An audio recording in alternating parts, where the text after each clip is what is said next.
মাননীয় রাষ্ট্রপতি স্যার।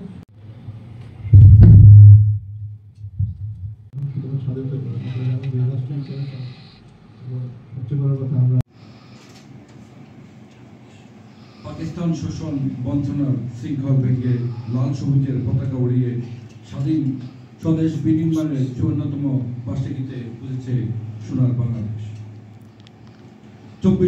২৪শে জুলাই অভ্যুত্থানের পথে ধরে তরুণ প্রজন্ম এখন স্বপ্ন দেখছে বৈষম্যহীন নতুন বাংলাদেশ বিনির্মাণ। আজ বুধবার মহান স্বাধীনতা দিবস উদযাপন করছে সেই পথ ধরে দৃঢ় থাকার পথ ধরে। পরাধীনতার শৃঙ্খল ভাঙ্গার দিন উদযাপনে লাল সবুজের বর্ণিল সেজেছে গোটা বাংলাদেশ। মুক্তিযুদ্ধের শহীদদের স্মরণ নিয়ে স্বাধীনতার আনন্দ উদযাপনের বাংলাদেশ প্রস্তুত। স্বাধীনতা ও জাতীয় দিবস উপলক্ষে আমি আমার ব্যক্তিগত পক্ষ থেকে এবং কমিটির পক্ষ থেকে শুভেচ্ছা অভিনন্দন জানাচ্ছি।